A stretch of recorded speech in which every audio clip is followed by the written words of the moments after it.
Assalamualaikum warahmatullahi wabarakatuh. Pembahasan kita kali ini adalah tentang gadget pada anak.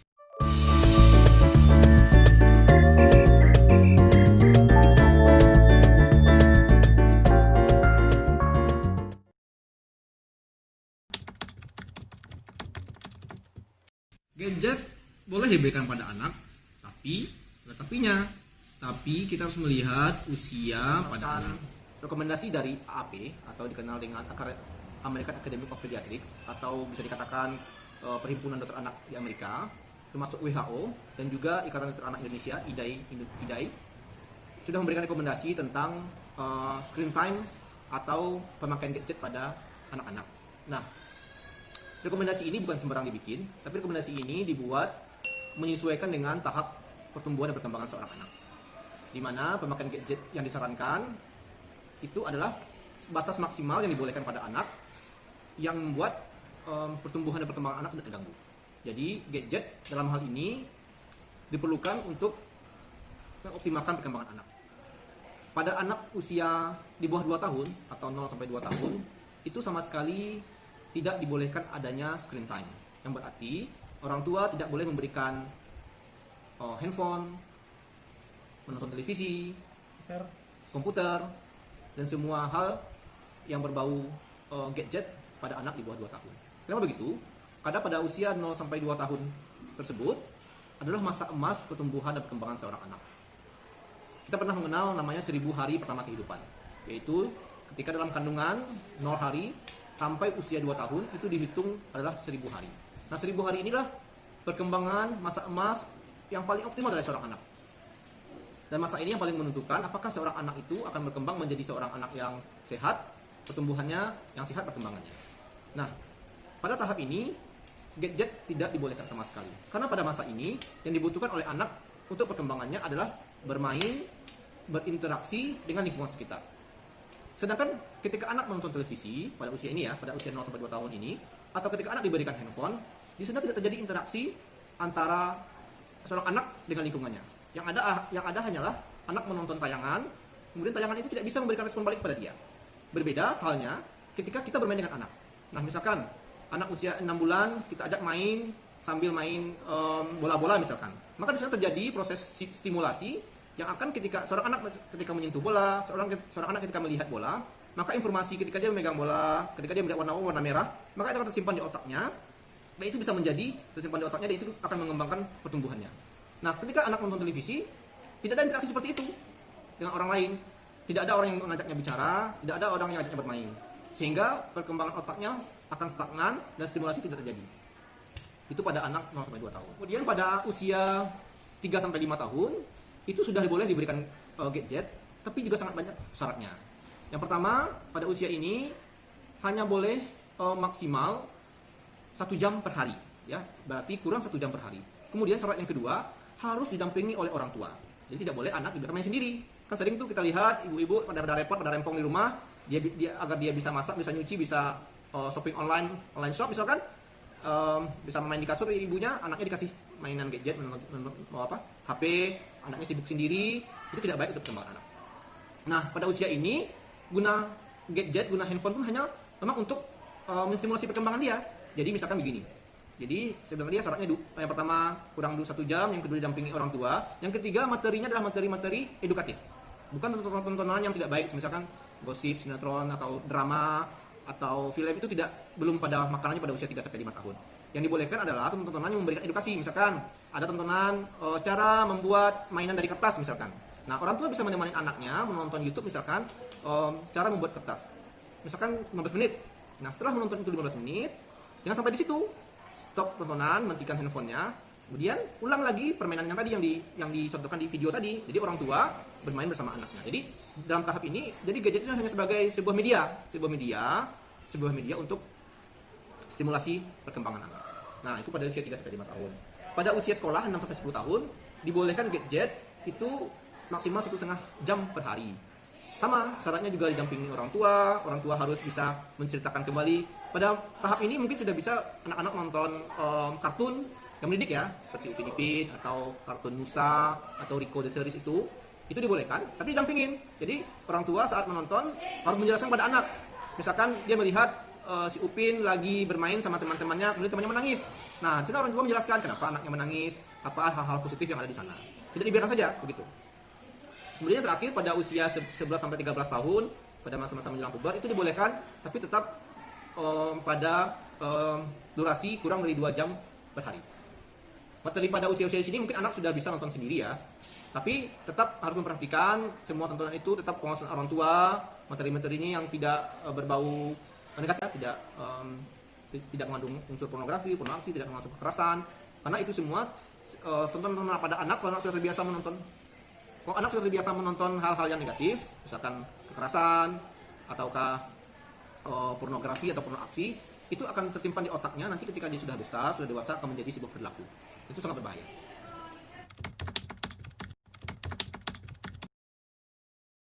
Karena masa pandemi, anak-anak disarankan bermain di rumah, dalam lingkungan rumah. Berarti ini kesempatan untuk orang tua, untuk keluarga, untuk memaksimalkan interaksi dengan anak.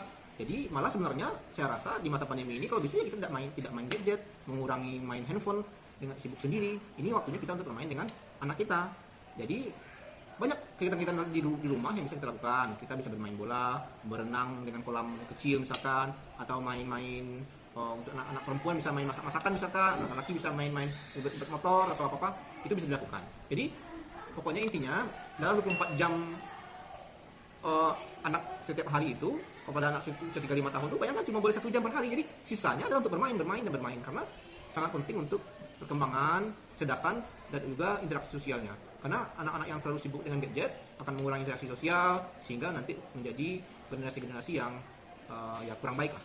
Sedangkan pada area hijau yang sudah dinyatakan aman oleh pemerintah, anak-anak kalau mau bermain di luar dengan tetangga-tetangga sebelah rumah yang yakin kita juga keluarganya tidak kemana-mana, keluarganya tetap juga memperhatikan protokol kesehatan, anak bisa bermain dengan tetangganya. Tapi kalaupun anak-anak belum bisa untuk menjaga jarak, minimal anak-anak usia yang di atas 2 tahun, 3 tahun ini bisa kita ajarkan untuk memakai masker. Karena untuk anak di bawah 2 tahun itu memang tidak dianjurkan untuk memakai masker karena akan ada kesulitan untuk membuka masker, malah yang membuat dia sudah bernafas. Sedangkan pada anak yang di atas 2 tahun itu sudah bisa kita ajarkan untuk memakai masker. Jadi sudah bisa bermain dengan tetangga, dengan teman-teman sepermainan untuk mengurangi keinginan anak bermain gadget.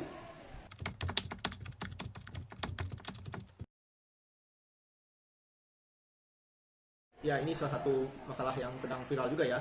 Anak-anak belajar di rumah, pada para orang tua, mama sudah pada stres ya. Sudah pada stres, bilang sekolah dibuka saja. Intinya, IDAI tetap merekomendasikan selama masa pandemi ini, sekolah tidak dibuka dulu. Karena seperti yang saya bilang sebelumnya, anak-anak itu belum bisa kita ajarkan seperti orang dewasa untuk memperhatikan protokol kesehatan tadi. Anak-anak itu tidak bisa kita ajarkan, kita suruh untuk menjaga jarak. Pasti belum bisa untuk memenuhi itu. Atau memakai masker misalkan, paling kan anak-anak satu 15 menit sudah bosan, ini buka sendiri. Atau mencuci tangan misalkan, anak juga akan susah seperti itu. Sehingga IDAI tetap merekomendasikan selama masa pandemi ini tetap tidak sekolah tetap buka, tapi bisa dengan school from home atau SFH. Nah, SFH ini ternyata seperti yang saya bilang juga sebelumnya menimbulkan banyak polemik, terutama pada orang tua ya, yang selama ini orang tua di rumah, kemudian anaknya belajar di sekolah, tinggal jemput, senang. Sekarang orang tua dituntut untuk membimbing anak, menyelesaikan tugas-tugas PR-PR di rumah. Nah, seperti saya bilang tadi, pada usia sekolah, rekomendasi dari IDAI dan AAP adalah kurang dari 2 jam per hari. Nah, saya rasa ini bisa kita maksimalkan oleh orang tua pada usia sekolah ini. Ketika ada tugas sekolah, gadget bisa dipakai untuk membantu orang tua dan anak menyelesaikan tugas-tugas sekolahnya. Saya rasa gadget dipakai hanya untuk mengupload di WA. Sedangkan untuk membuat tugas, saya rasa tetap tidak perlu gadget, karena orang tua bisa menolong di rumah. Misalkan ada PR matematika nih, orang tua tinggalkan handphonenya, ajak anaknya menyelesaikan tugasnya. Setelah selesai tugasnya kan tinggal diupload. Saya rasa tidak terlalu banyak screen time-nya nanti.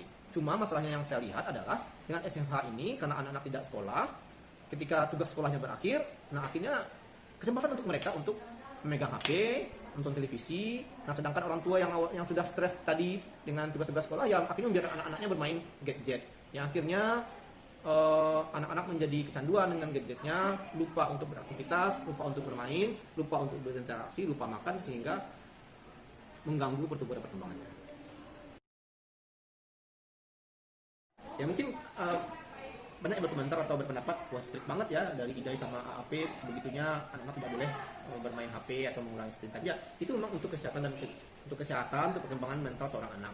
karena kecanduan gadget itu sangat berbahaya pada perkembangan anak, perkembangan jiwanya.